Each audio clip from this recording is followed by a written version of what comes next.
Francisco. Picture number 4626. It's somebody trying to calm somebody down, I think. Yeah. We're in the middle of the perfection of giving, and the perfection of giving is important for Diamond Way, especially for your Diamond Way vows. In the Diamond Way vows, you're supposed to do 4 kinds of giving, and that's related to one of the 5 Buddha families named Ratnakara, which is south, and generally connected to a yellow color. And there are 4 kinds of giving there. And they're supposed to be put in here just to put a seed in your mind, okay? Later, when you take your Diamond Way vows, you make a commitment to these 4 kinds of giving. So you might as well get ready anyway. First one is easy, material things, give away money, give away coffee, stuff like that. Okay. The second kind of giving that you commit to is called protection. And the names are secret. The names of the 4 kinds of giving are hidden. So in that case, protection means equanimity. And it doesn't mean protecting people. It means treating people equally. Okay. I think in my life, it's not so much people of different races or people of different genders or people of different countries. I think I have trouble treating people of different political parties the same. No, just, but I mean, this is the kind of equanimity, okay? Like treat everyone the same. And I think we all have different prejudices, and it's important to know that you have prejudices. But I think the one to watch out for, in my case, or maybe many Dharma people, is prejudice against people with different viewpoints. Okay, so if you're gonna follow Diamond Way, if you're gonna keep the vows of Ratnakara, part of that is to be accepting of people with different viewpoints. Okay, equanimity. Third kind of giving for Ratnakara is Dharma, giving Dharma. And again, it can just be in a conversation on a bus or something, okay, like that. And then in the vows of Ratnakara, you're supposed to give love. The 4th kind of giving is love. But it covers not getting angry, and it covers speaking sweetly with truth, speaking to people with truth, okay? Those are all kinds of love. So those are the different kinds of giving. When you talk about perfection of giving, there's a different level when you reach Diamond Way, okay? And it's mostly to do with Buddha Ratnakara, with the Southern Buddha, okay? So you'll learn more about it later. I'm just planting a seed, okay? 4 kinds of giving, and they are not what they sound like, okay? Let's go back to the text. Shenyang Tsunra Dungawa Tsune Dumba means help people in the prisons. And we had a really good prison project here, and we used to go to the prisons a lot. And there's a prison north of Tucson. And we used to have a center in Phoenix, so it was easy to go to the prison. Now to go to the prison from where we live, it's an 8-hour trip. And we kind of don't do it as much as we used to. But we still have teachers teaching in the prison. He makes a special point that people in the prison are especially suffering, people who are staying in prison. Yeah, and America has this problem worse than other countries. We have a very large, I think we have the largest prison population in the world. And so Arizona is one of the places where they build the prisons because the land is cheap. We have prisons and semiconductor plants because the land is cheap and the labor is cheap. So uh, he's saying it's a special good karma to get involved with prisons, and we did for many years. I think we kind of slacked off. The person in charge got cancer and passed away, Jeff Eddy, and so we haven't done much. But it's a special good karma, and my personal experience in the prisons was people are very grateful. People are very kind. The prison directors love our group because the fighting in the prison went down. I'll show you some cool pictures in tomorrow, maybe. And that we had a very, and some of our graduates from the prisons have very nice businesses now, like in Scottsdale. Like one is a beauty salon and stuff like that. And, it's going quite well. Okay.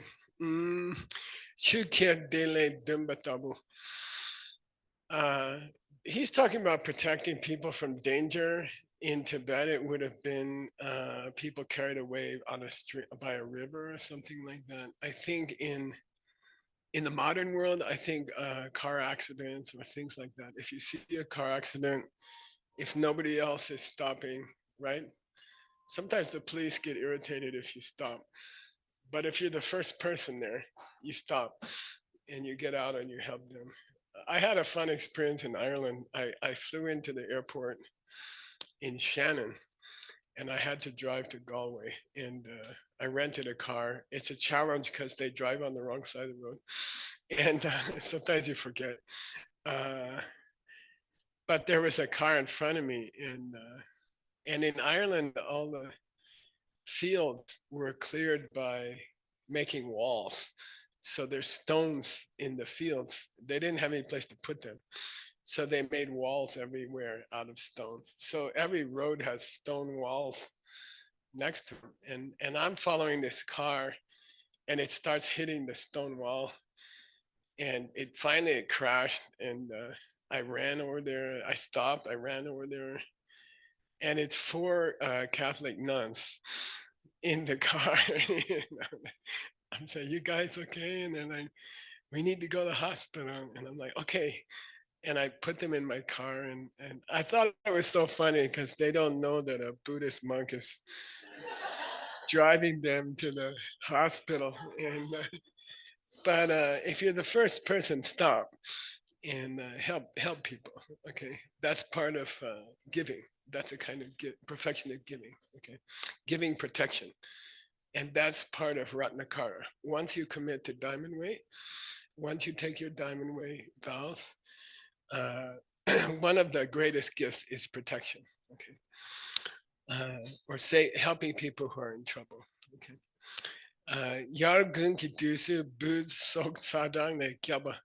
So there's a tradition in Buddhism, Vashana, the summer retreat of the monks and nuns, and supposed to be 2-3 months in the summer.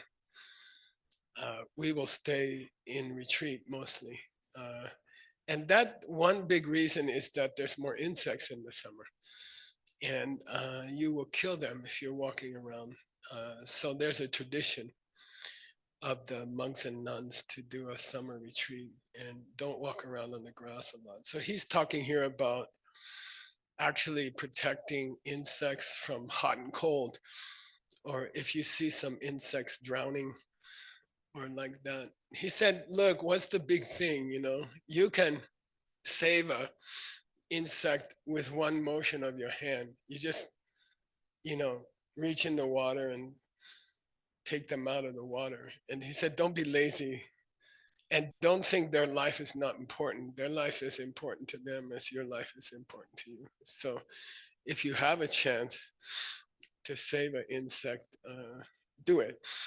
And it's not talking about you have to sit at the side of the lake and save bugs all day. But if you see a bug who's trying to get out, just reach in and help them out. Okay, help them get out. Help bugs when you can, especially roaches. Okay. All right. Okay. Buso sadana kyabasog kyang minjikpa jimba. See, minjikpa is again, he's secretly referring to your secret vows inside of a lam rim. He's secretly referring to your secret vows, because giving freedom from fear is one of the 4 secret vows of giving. Okay, so he says here minjikpa jimba. Okay, which means, and by the way, this lam rim is full of tantra, and it's disguised as a elementary book. Okay, and it's kind of, I think it's cool. Minjikpe jimba she gyanrimbo migu. When we talk about giving protection from fear, it doesn't have to be from a distance. Luki shik sunchelan jimba jindu. If you have a bug on your body who's enjoying your blood, that's also a kind of giving. There's a teacher who who said they like to feed the mosquitoes. I personally can't do it. And by the way, it's dangerous in Arizona. It's not, they have special diseases and stuff. So you don't have to do that. But anyway, when you have a chance to save any creature, save it. Okay, do something. Okay, don't be lazy. You might be that bug next time. Okay, it's like, remember that. Okay. Here's a nice thing that Maitri taught me, my other grandchild. You can buy this on Amazon. It's cheap, and it's cheaply made also. And Seiji and Maitri and Noor turned me onto it. It's a bug catcher. So we use jars. We catch bugs in jars, and like flies. It's. I've been catching flies for, I don't know, 30 years, and I catch them and I take them outside, and then they said, give this a try, because the jar is it's a lot of work. And my record, by the way, is 20 flies in one day. My record in one jar is 3. But this is a vacuum thing. And if you see a spider or you see a fly, it has a battery, and you just turn it on, and it sucks the insect, but it doesn't hurt them. It has a special net, and it'll suck the insect up. And then you take them outside and you just turn it off, and they fly away. So I think it's a wonderful thing, and I really like it. It sounds like a vacuum cleaner, and it's much faster than a jar, and it's also works better. Sometimes with a jar you kill the fly by accident, but this one works really well, and it's fun. You feel like you're on a safari, to get the wild lion. Okay, so I recommend. Maitri turned me on to it. Sokchak chu kirwa dimbatabani lapa good samle mi gupe chalawayu. Yeah, just a single motion with your hand can save an insect. Then go for it. It's saving someone's life. Okay. Lojong ki nyamlen kap. When you're doing lojong, tonglen. When you're doing tonglen, tongwe mikpa nam kyang jimbe nyamlen. When you're doing tonglen, and you are giving someone on your breath, you are giving them your happiness. That's also the perfection of giving. So just doing tonglen in your imagination is the perfection of giving. You don't have to give $100 or $1,000. You can just give your breath on your breath. And that is the perfection of giving. Okay. I like this picture of meditation.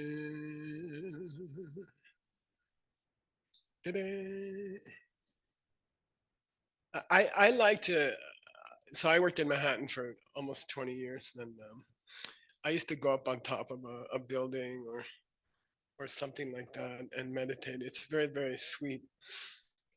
During your lunch break and stuff like that, you can go do tonglen. You can eat your sandwich and do tonglen on top of some building somewhere. And it's a very beautiful practice. Okay. The best secret practice when you're working in Manhattan is talking to the Buddha from the bathroom. Okay. And I'll teach you my secret meditation, Mr. Bin, is you go to it's hard to get time to meditate when you're working in a very busy office. So I was working in a crazy busy office, and there's no time to do tundruk, or there's no time to do your prayers 6 times a day. So I used to go to the toilet and close the door, the stall, and sit down on top of the toilet seat. And I just sit there for 5 minutes. And I think everybody thought I had some stomach problem or something. And I will do my tundruk, I'll do my prayers. I just sit there and do my prayers, and it's kind of stinky, but it's okay. And you can get privacy. No one's gonna bother you. And I used to sit there and do my prayers. And then one day I decided I will talk to my future Buddha. I say, hey, Mike, and he's like, what? And I'm like, by the way, he never answered. But I'm like, I know you can see me, right? Your future Buddha can see you, right? Teresa, future Buddha, can watch Teresa now in the bathroom, sitting on the toilet, So I would talk to him and say, hi, I hope it didn't take too long to become Buddha.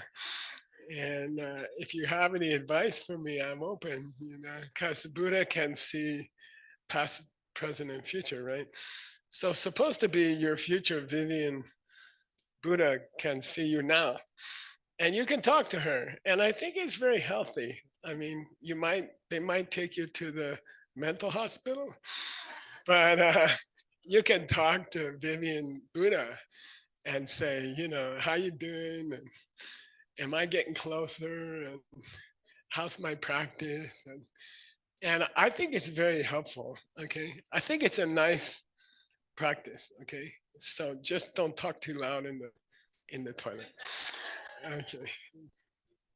I used to use the office for a lot of practice. I got a lot of practice done there. Okay. So only Jimbe Parchinshe Chunjule.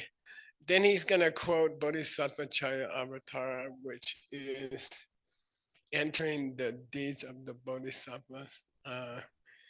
And we're studying this famous book. It was written about 1,300 years ago. It's the ultimate book about Bodhisattva activity. It's by Shantideva, Master Shantideva.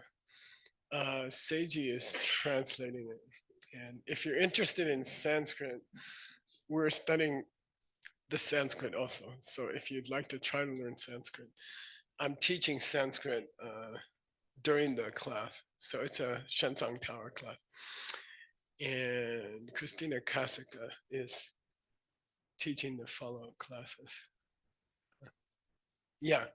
So if you're interested in learning Sanskrit, I'm going to read this verse, and then we're going to do, I want to talk to you about the Tonglen service grant. Tonglen is giving and taking practice on your breath. And we raise money for people to come to work at Diamond Mountain. And we make a donation to help people come and learn how to do their practice and serve Diamond Mountain at the same time. So we have a, what do you call, witness? Not a bribe. We're gonna have Rocio come and describe how she got the first grant. We started the grant last time.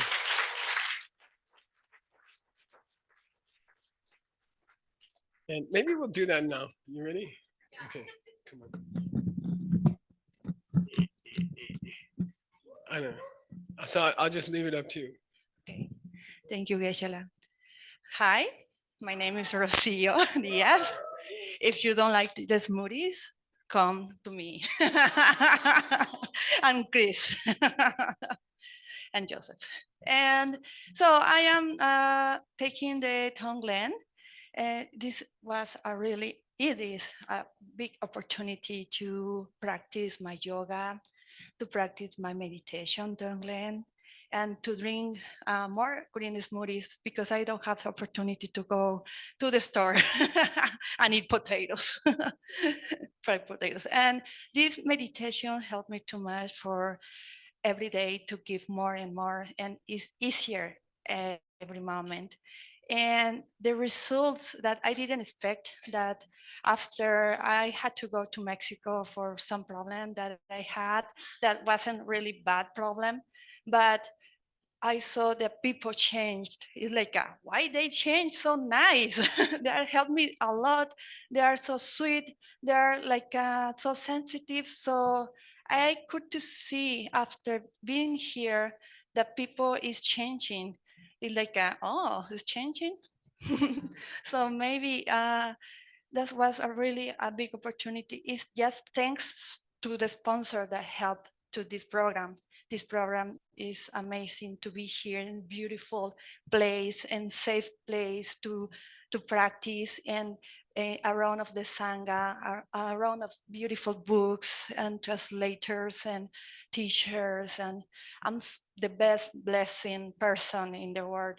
So thank you very much. Without you, really, I could not be here and feel all the love, all the practice, all the results that I can have. And I need more results. So so please keep going.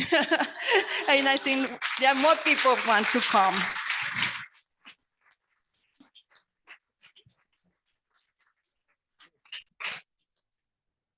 So that was the first Tonglen service grant. So what we do is we ask for donation, and we pay for someone to come and volunteer at Diamond Mountain or for ACI. Those two purposes. So Grandpa will give $5,000 right now,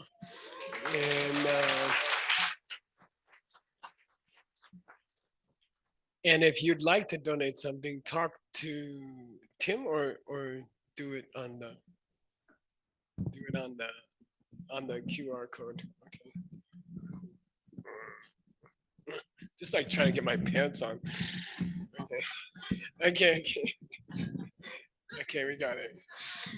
Okay.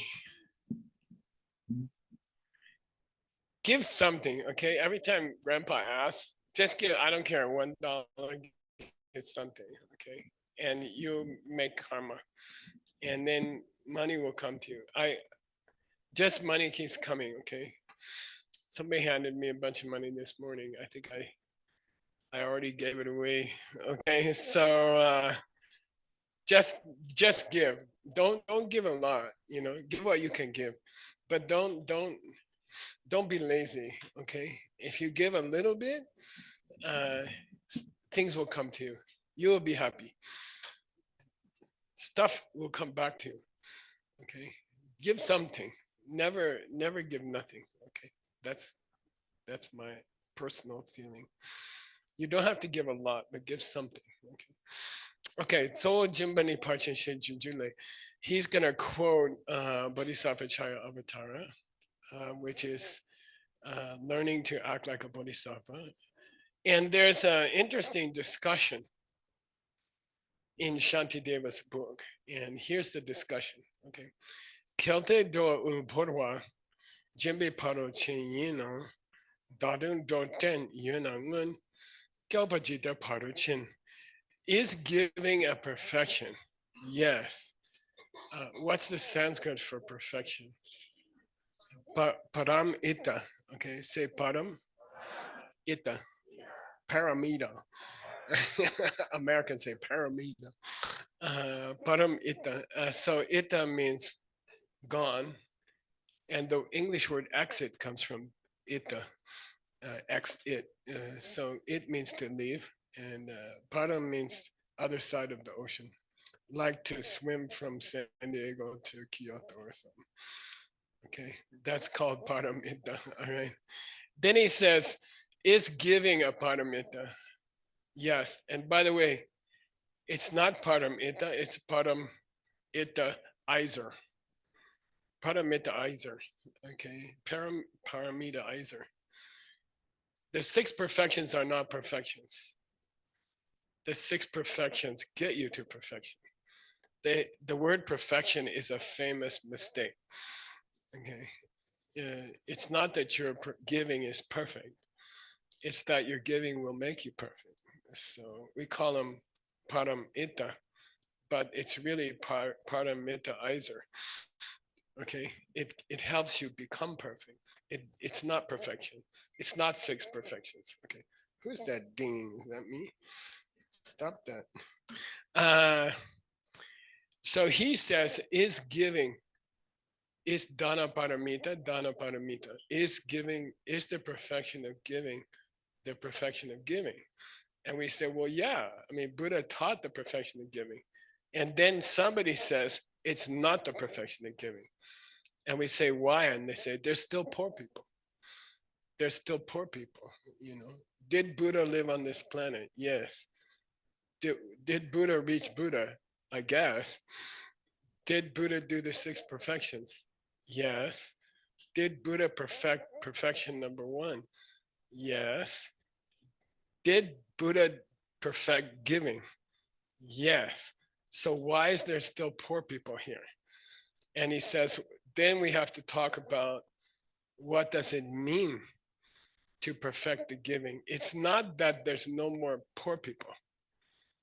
It's that the willingness to give in the Buddhist mind is perfect.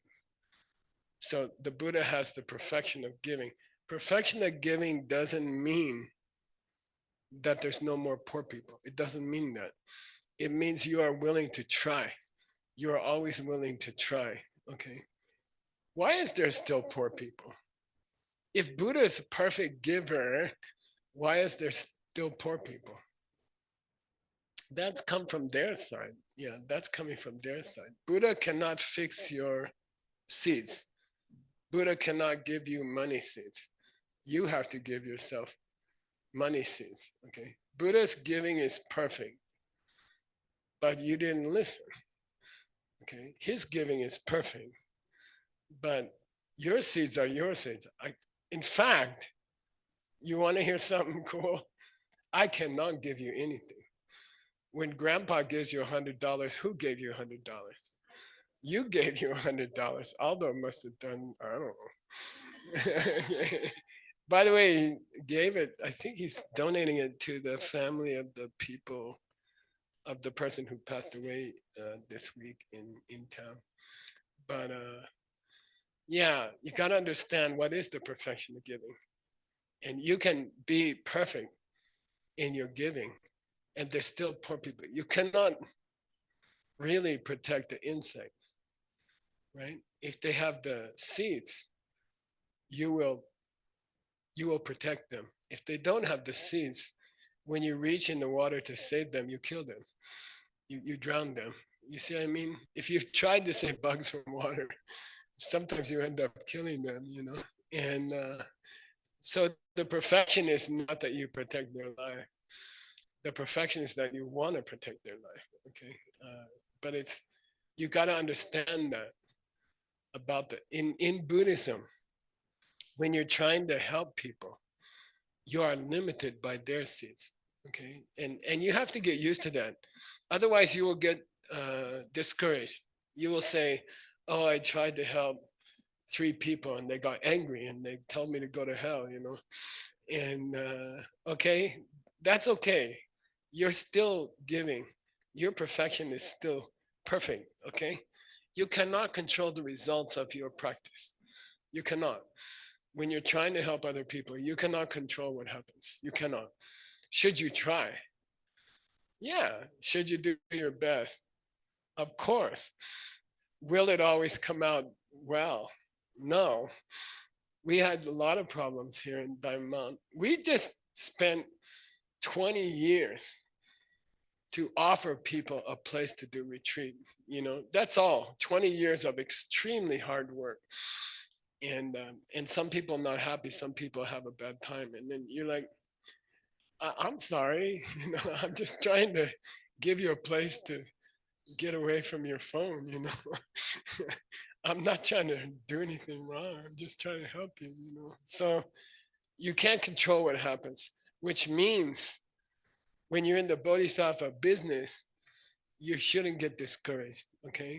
Like bodhisattva is hard-headed, like Mr. Bin.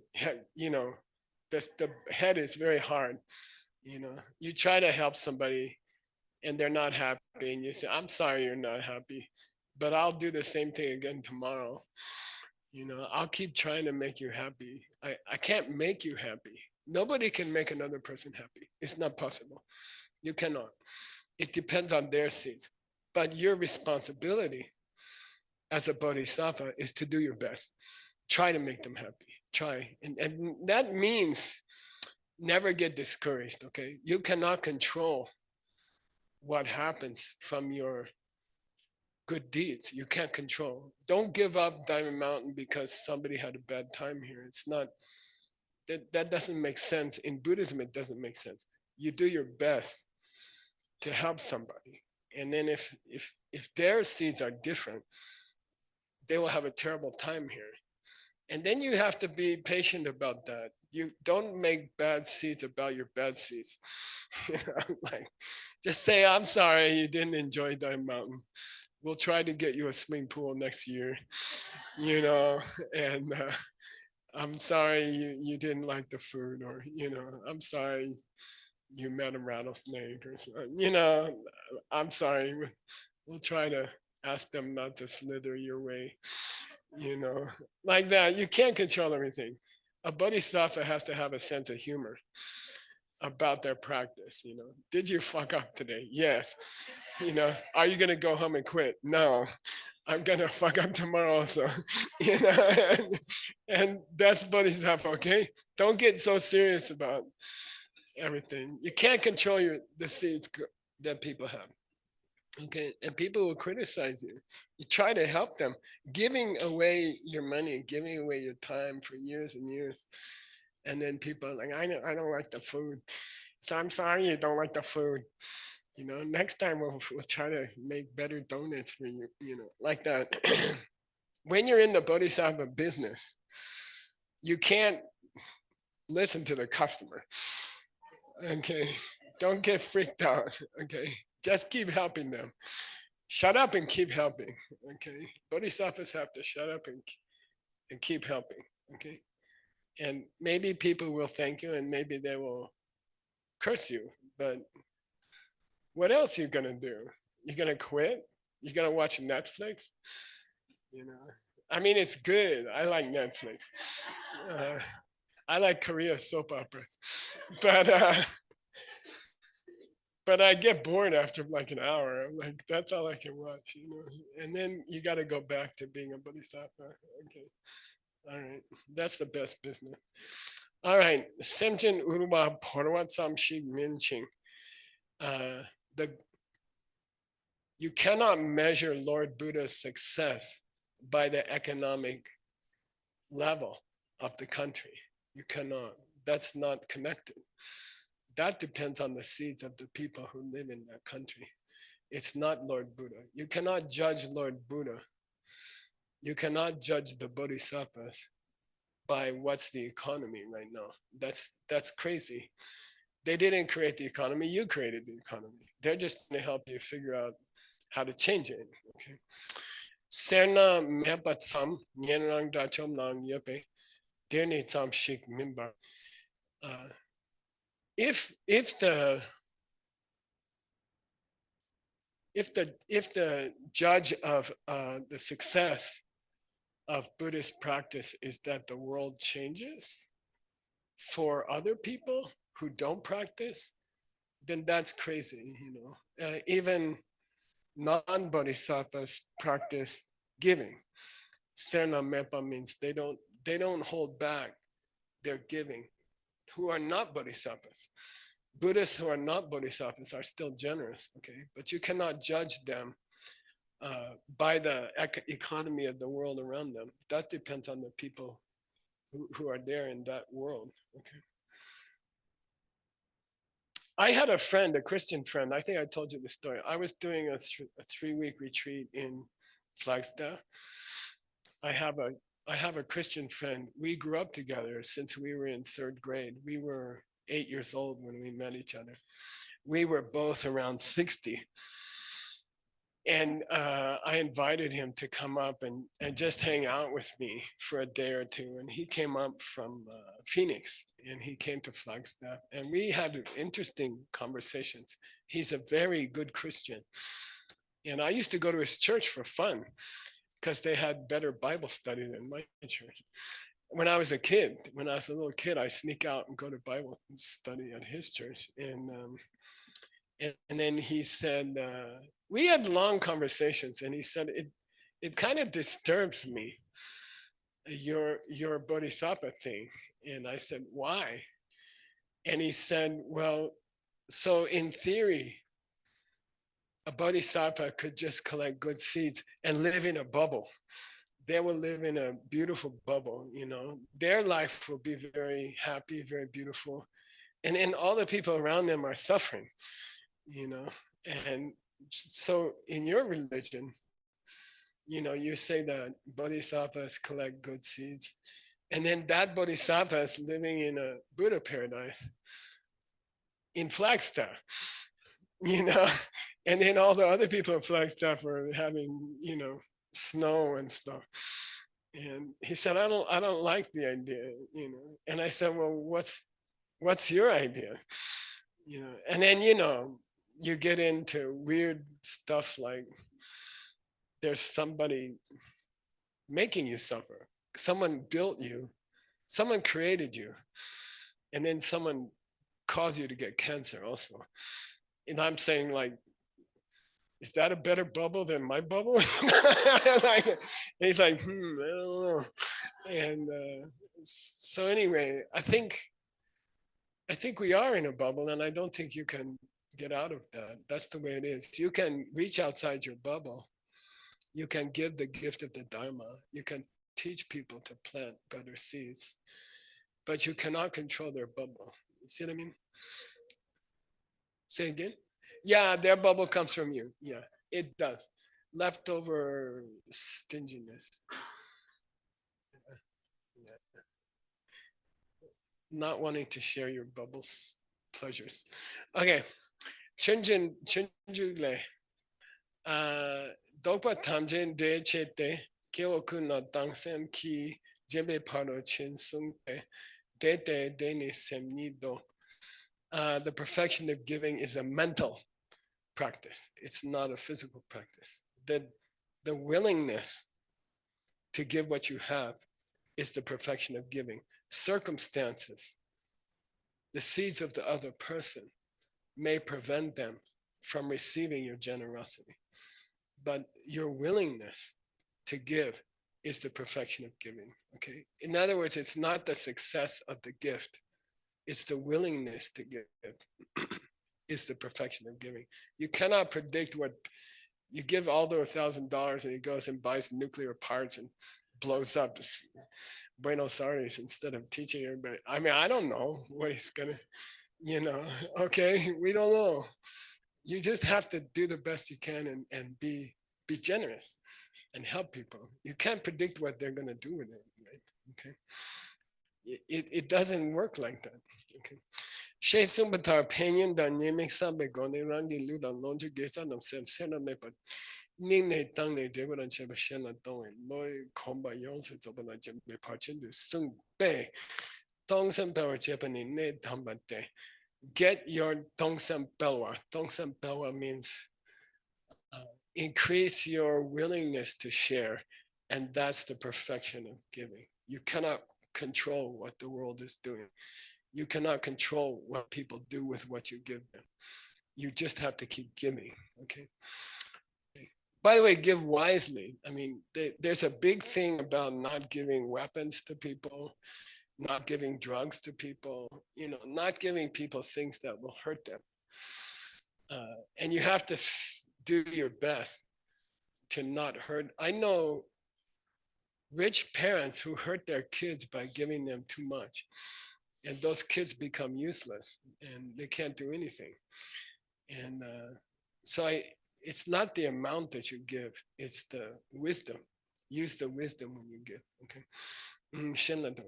Chugasum tabu urui upu longwana demata dong put nyambelo tak chubashig. He says, again, he's talking to a lot of monks, and he says, Chugasum. Chugasum means the three parts of a Buddhist monk's robe: the skirt, the top, and the second top. And he says, if some poor person comes up to you and says, I need some cloth, okay, then you have to be ready to give, okay? The readiness to give is the perfection of giving, okay? Should a monk give their robes to another person? And they say, no, you should not, okay? I mean, I've done it if someone was really cold and we were hiking someplace, and I've given them my shawl to wear. But generally, you shouldn't give away your robes, okay? But you should be willing to give away. You see the difference? Are you willing to give me your robes? Yes. Is it appropriate for me to give you my robes? No. Okay.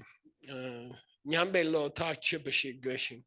Deang kombala ragne cheer chungrim ne jangte.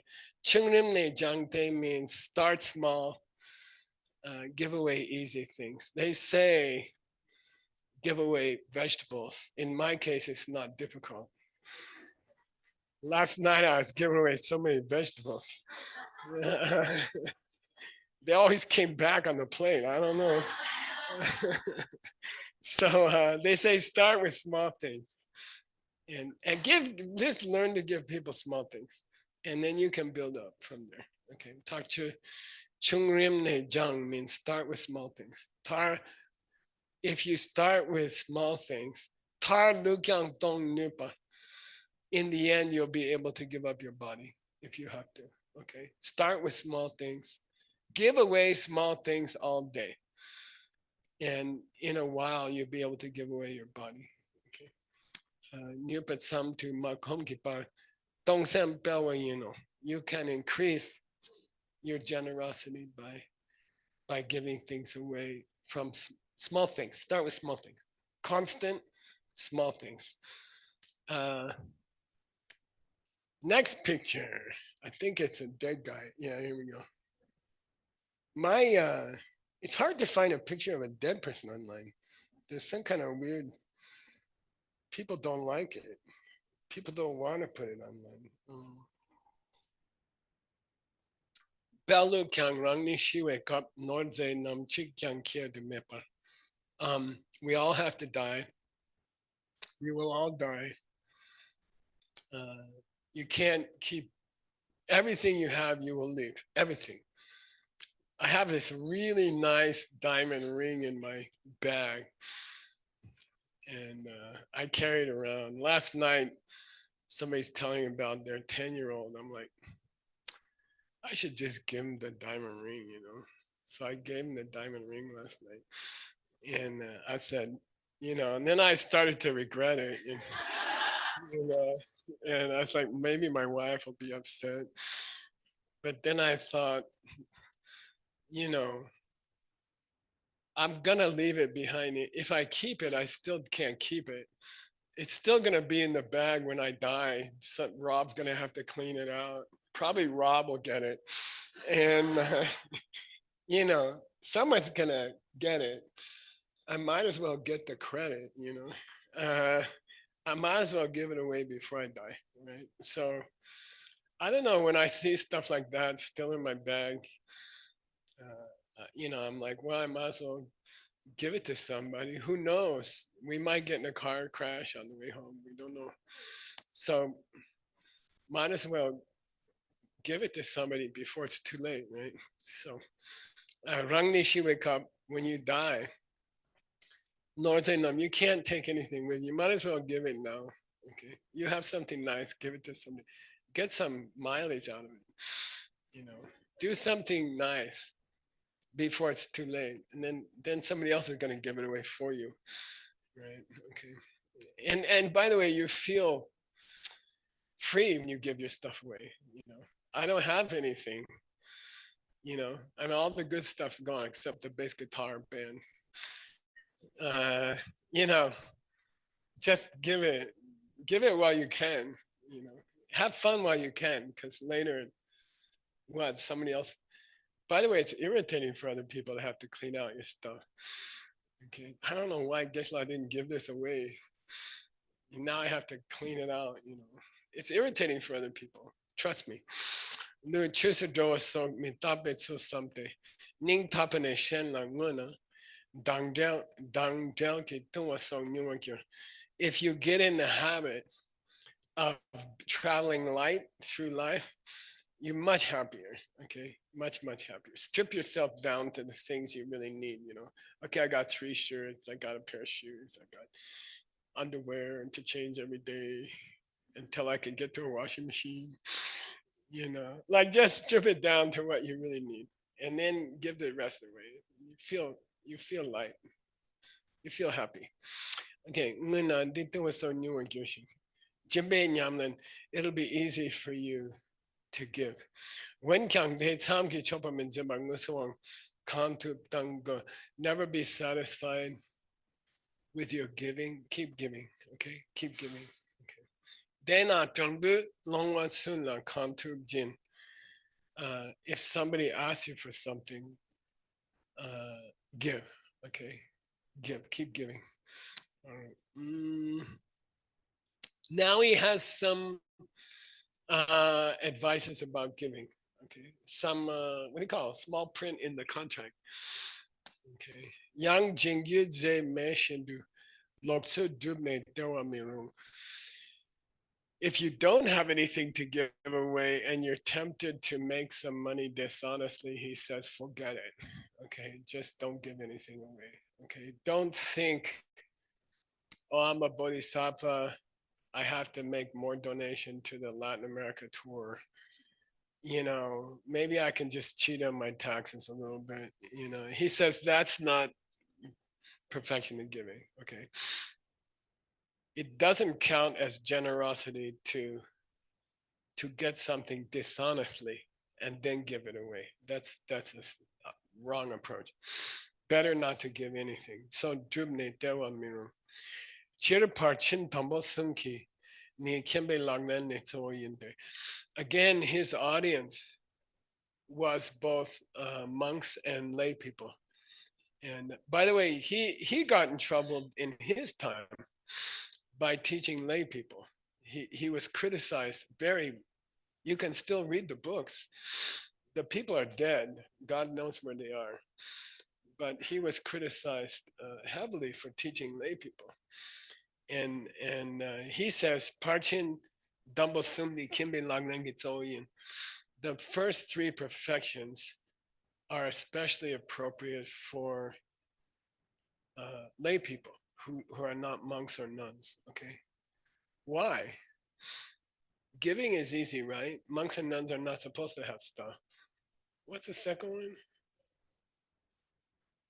Yeah, ethics. I guess lay people are doing more business, doing more family stuff. They have more chances to be ethical. Third one, patience. Yeah, there's a joke in Sage's Tech, Kim Chen Kim Chung, but I don't know. To not live a monastic life takes a lot more patience. Okay, you're gonna be around more irritating people. I almost said asshole, but I didn't. Okay, you run into more irritating people a little bit outside of a monastery, but there's plenty inside the monastery. Okay. Jin Sok Chu Sim Tera Kamoche, Dewa Shepe Kimba Namla. This is a quotation from Entering the Middle Way, which is Chandakirti's great classic on emptiness, which I'll teach you after we finish this, after December, I think, I hope. And he says, Chandakirti, Master Chandakirti says, the first three perfections are really especially good for lay people. Okay. Okay. Tong de mirungwe ang lu tamuni tong sempawa samle tatama komba lu tawamicha. There's certain gifts you shouldn't make until you're at the right level. There's certain gifts you should not make until you're at the right level. The gift of your body is one of them. Okay, to give up your life to another person, to lose your body to another. It doesn't mean body parts. That's fine. Okay, as long as you don't die. Okay.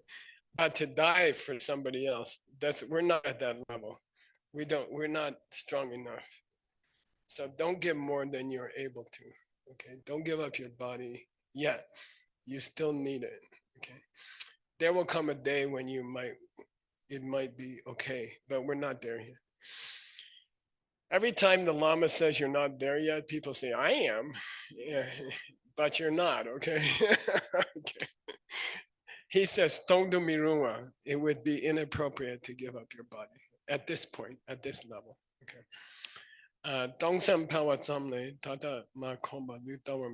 He says you are not allowed to give up your body. You have to take care of your body. Right now, you have to take care of your body. Okay.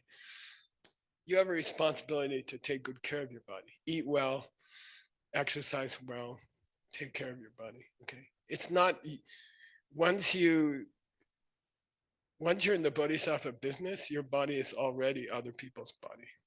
So you don't have the right to hurt it. You don't have the right to overfeed it. You don't have the right to under-exercise it. Okay, that body's not yours. Okay, you already dedicated it to other people. You have a moral responsibility to stay healthy. Downward Michashin. Chine Chunjule Sumbatar Sema Downward Samle Kawa Mepa Jungse Dang Chok. When the day comes that giving up your body would be as easy as giving up your salads, you can, he says, then you can do it. Okay. We're not ready yet. And by the way, people who try to do stuff like that, they're just showing off. Okay. Frankly, they're just showing off. They want people to notice that they're willing to cut their finger off or something. Buddha said, keep your fingers, you need them. Okay. Take good care of your fingers. Okay. Don't show off by doing some big bodhisattva thing that's just showing off. Okay. We had a guy. The nice thing about having a grandpa teach you, I got lots of stories.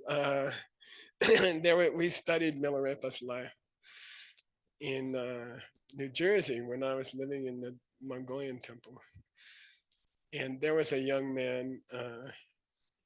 We studied Milarepa's life, and Milarepa went off into the forest meditating.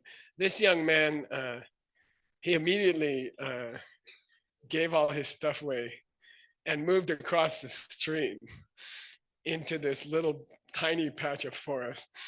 And he said, I'm going to live like Milarepa, And as soon as there was a cold day, he was back. And it was so funny, So forget that kind of thing. Okay. I stayed in a cave once. I was going to meditate in a cave. And at night, there were like 1,000 spiders. And I was like, I think I'll go to Diamond Mountain and stay in one of those retreat cabins that has a door. Okay. All right. Okay. He's going to talk about things that are not appropriate to give away. Okay. Jindu Miruwani, Jimbapo Rabchunki, Rangi Chuga Namsun Sok Jimba. It's not appropriate for a monk or a nun to give away their robes. Okay. I mean, unless someone were dying of cold or something like that. Can I announce that other thing, Jingmei?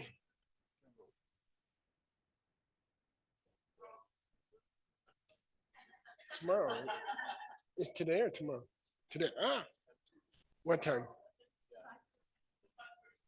Is it announceable? Victim? Okay, I don't care. 5:45, there will be an ordination here. Okay, and you'll find out who it is when you come. But if you're interested to see the ordination of a novice nun, you're welcome to come. Okay, Janice is gonna take ordination. Yeah. Yeah.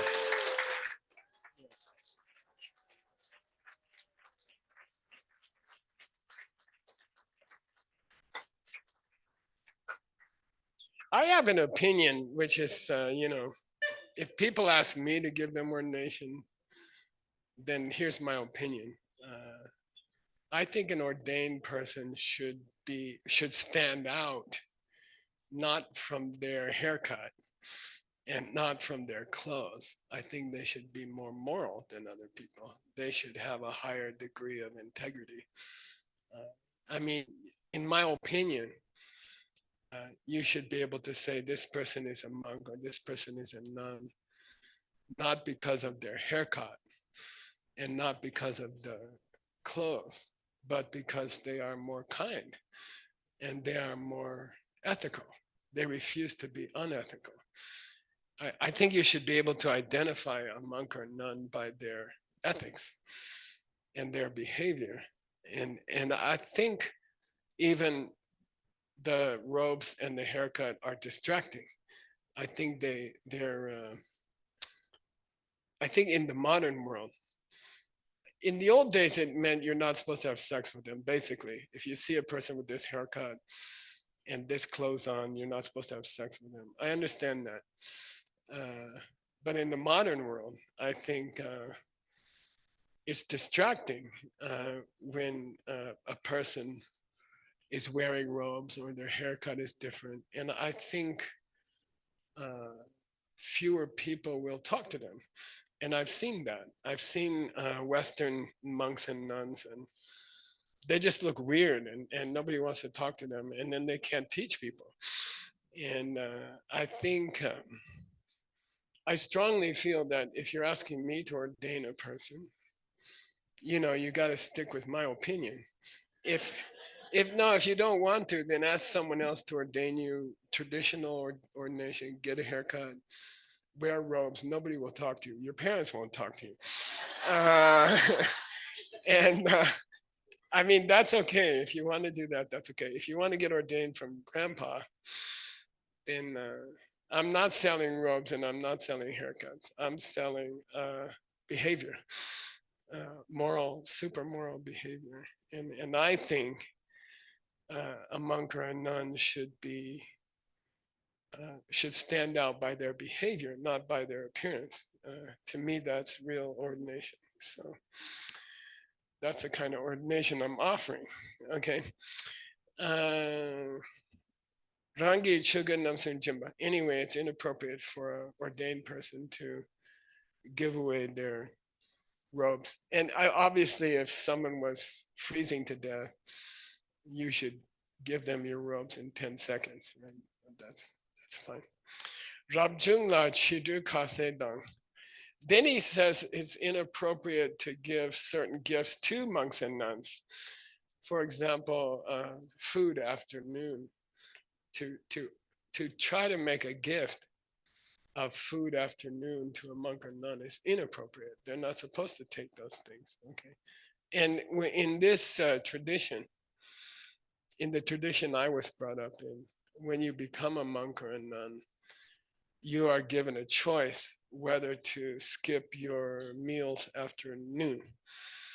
And I kept it for 15 years. I didn't eat after noon for 15 years. And then I started doing yoga, and I needed to eat in the afternoon, because I was because of my yoga schedule, I had to eat. And so I changed my eating habits. But in this tradition, in the ancient tradition, a monk or nun should not eat after noon. Okay. And in this tradition, when you get ordained, you're given a choice. and you can keep it for one day or you can keep it for the rest of your life. It's up to you. I generally believe, and so nowadays I don't eat until noon. I don't eat afternoon generally, unless I have to have a business breakfast at Diamond Mountain or something. Generally, I don't eat before noon, and I think that's a good. I think it's healthy. I think it's very healthy for you, and I think it helped me in my business career that I didn't eat until I didn't eat after 12 o'clock for my whole business career. My corporate career, I didn't eat after 12 o'clock, and I think it's very helpful. I think it keeps your mind very clear. But it's up to you. Okay. Okay. Jindamirwani, Chidu Kase Dang, Chamze Sok Tsangda Chen La Gokong. He says monks, nuns, and non-Buddhist monks and nuns, Jains, for example, they're not allowed to have onion or garlic. Okay. And he said, therefore, it would be inappropriate to offer onion or garlic to a Jain monk or like that, Jain nun. They say that there are special animals that live in vegetables that grow under the earth. So they don't eat radishes, they don't eat potatoes, they don't eat onion like that. They say you will kill small creatures if you eat those things. So to give something inappropriate to a person from another religion, that would not be correct to give them. That's not the perfection of giving. Okay. Chingawa means stinky foods. And in a monastery or in a nunnery, you are living packed close together with many other people, hundreds of other people, and you're debating every day, 3-4 hours. And it's inappropriate to eat onions or garlic. It's hard on everybody.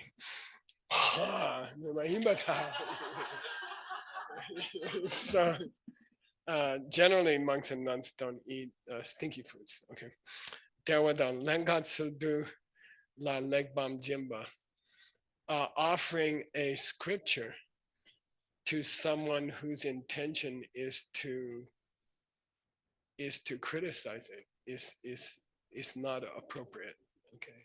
Give a Dhammapada Sutra to someone who intends to just tear it apart, or that's inappropriate. Okay. Chidpa duktan sun jimba. Chi is a difficult expression here. Chi means to die. De means they want to die. And it could mean to help a person who wants to harm another person. So it's inappropriate to sell weapons. It's inappropriate to sell alcohol. It's inappropriate to give things to people that will hurt them.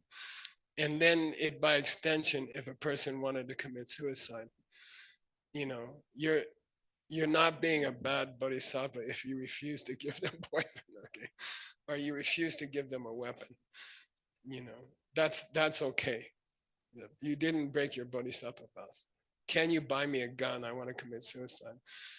Then you say, no. And they say, but you're a bodhisattva. Yes. You have vows to give what people ask. Yes. So buy me a gun. No. Okay. All right. Like that. It doesn't mean you have to give away everything. If it's going to hurt somebody, don't give it away. Okay. Okay. Numin la sama temba dan semjana nupa chinge ki ngak chen chimne tema. You are definitely not allowed to share secret teachings with people who are not ready or people who don't have appropriate initiation. I had 2 nightmares this week, and I rarely, I can't remember ever having a nightmare in my life. I can't remember. I have friends who have nightmares every night. They wake up with the same nightmare. Somebody's chasing them, or I never have these nightmares, but I had nightmares this week. And I was like surprised, and it was I was having nightmares about people practicing tantra inappropriately, you know, not following the rules for tantra or teaching people tantra. And I had two terrible nightmares, and so I think we have to, you know, you have to know the rules for sharing Diamond Way with people. And so, you know, if you got secret teachings from grandpa, uh, grandpa's policy is you have to finish the 18 courses before you start secret teachings. I have tried many exceptions, they all failed. I think all of them. Okay, so you know, please don't give people teachings, secret teachings, until they finish the 18 ACI courses. Okay, that's grandpa's request. And then don't make up stuff, don't get stuff off the internet. There's the tantric courses here, the 18 courses here are the best in the world, and they are the best in history. And I think they're 20,000 pages. You can spend your whole life on it. You know, you don't need to look on the internet and get some weird thing that's not anybody's lineage. Okay, you don't need it. If you finish the 20,000 pages and you want more, let me know. Okay. And I will check your homeworks first. And then I'll give you some more weird stuff, you know, but don't waste your time. That Diamond Way course is complete, and it's the most complete in history of Buddhism in this world. And it's pure, and it's very clean and wonderful and very, very lovely, wonderful practice. Okay, so don't waste your time. Don't give me nightmares. Okay, they were terrible nightmares of people getting lost in the hell rounds and terrible. You know, so you don't need that stuff. Okay, if you get through the 20,000 pages and you're still not satisfied, you know, look me up and I'll give you some more weirder stuff. But there's a lot of stuff online. It's not appropriate. It's not Diamond Way. And every what do you call it?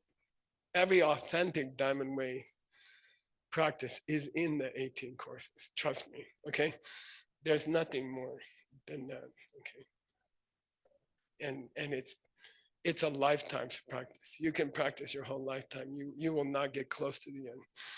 Okay, so you don't have to do weird stuff. All right. Don't make me lose more hair. Okay, it's getting short supply. Okay, Numin Lasanwatumba means to teach the deeper teachings to people who are not prepared, who have not finished their 18 courses. Okay, that's called Numin. Numin means inappropriate people to teach.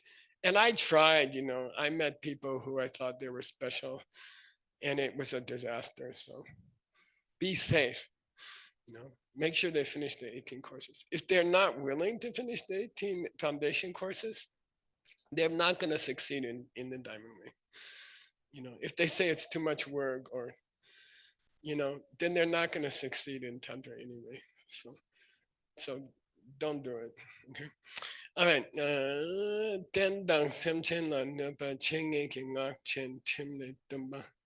So, is it a bodhisattva activity to arrange for the release of a criminal who might hurt more people? No, they should be tried according to the laws of that country and locked up. Yeah, I'm not going to say anything else. Okay. I mean, it's not a kindness to arrange for dangerous Okay, it's not a kindness. It's being a bodhisattva doesn't mean going and emptying out the prison from people who might hurt people.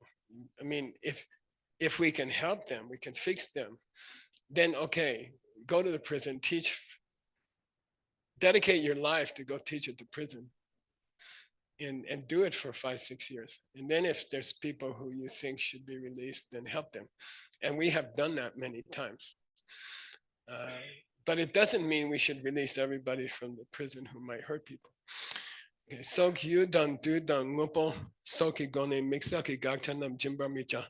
there are certain objects in life that you should not offer to people. You know, people want to kill themselves, or people want drugs, or things like that. Being a bodhisattva doesn't mean you give everything.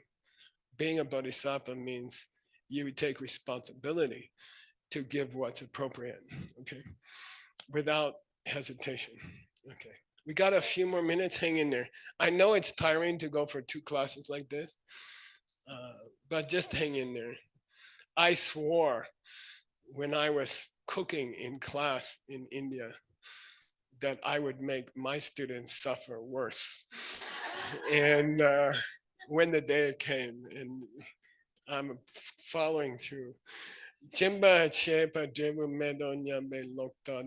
Never give something without a appreciation that you will get more back. Okay, never give anything.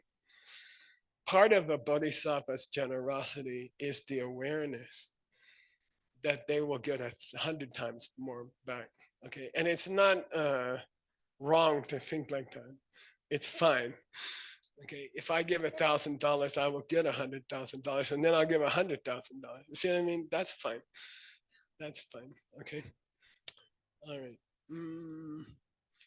Joa chiki che. We got 3 minutes. Hang in there. Joa chiki che do semchen shen mambu yawa torne. Dechu bukyoba tabu dun chuma. This is talking about the morality of giving and making hard decisions. Okay, as a bodhisattva, you have to make some hard decisions sometimes. You have so much money. There's many good things to give your money to. Then as a bodhisattva, the decision of who you give your money to is very much part of a bodhisattva's way of life. We are not giving your money. You know, I asked my teacher, there are many homeless people in New York. You know, should I help them all? He said, no. You know, he said, do your best. Make sure you're not paying for someone's alcohol or drugs, and help them. But use your, you know, do you want to help a children's school, or do you want to help a homeless? You know, you have to make decisions. We don't have unlimited funds. We don't have, give everybody something. But you do have to make decisions as a bodhisattva, where to put your gifts, where to put your giving. And that's part of being a bodhisattva, okay? Those hard decisions about where to donate, that's a bodhisattva's problem, okay? And you should take those decisions with joy, you know, and you should take them decisively, like the surgeon cutting when they have to cut, you know, like you should be tough about your giving. And it's not wrong to say, I'm donating to your project and I want to see the spreadsheets afterwards. You know, I want to see the receipts, you know. I'm not donating to some stupid that never appears, you know, like that. Like, it's good to be tough with your giving. It's a kind of responsibility. Okay, I will donate to your project, but I want to see the receipts. I want to see the tax payments. I want to make sure your accounting is clean. And if it's not clean, I want my money back, and I'll give it to somebody else. Okay, so it's not, it's a part of a bodhisattva's giving is to be responsible and to take responsibility. You know, I will donate to your thing, but I want to make sure you're using the money right, you know, and that's fine. Okay, a bodhisattva is a pain in the ass to take a donation from. because they want you to prove that you used it well. Okay, and that's should be like that. Okay, as a bodhisattva, you should be tough when you give your money. Okay, and you it's last thing. So we never had a major theft from my company, and we were dealing with 300,000 diamonds a day. The tables were covered with diamonds, just open diamonds, you know, and one handful is $1 million. And we just had tables covered with diamonds, you know, and I used to have conversations with my business partner, and he said, listen, Mike, you know, you have a good heart, you trust everybody, but don't make it easy for people to steal, you know, because you'll hurt them. You know, there's not everybody's so noble that they can just ignore a handful of diamonds. You know, you have to have systems, and you have to have cameras, and you have to have security doors, and you have to have armed guards, and that's part of a bodhisattva. A bodhisattva has to respect other people's property, and a bodhisattva has to make sure it's not easy for people to steal things, because they will hurt themselves. You see what I mean? A bodhisattva has to make sure not to hurt other people by making it easy to steal. The bodhisattva takes responsibility to protect other people from themselves. Okay, and so when you're in the bodhisattva business, I learned a lot on that day. I kept thinking about it. I said, I don't like to mistrust people. I want to put the diamonds on the table. And he said, don't do it. You know, somebody's not as strong as you. They're going to steal something, and then you put them in trouble. You know, so a bodhisattva has to not make it easy for other people to hurt themselves, okay? Who might not have that kind of control. Do you have announcements to make, madame? Come on. Oh, she got.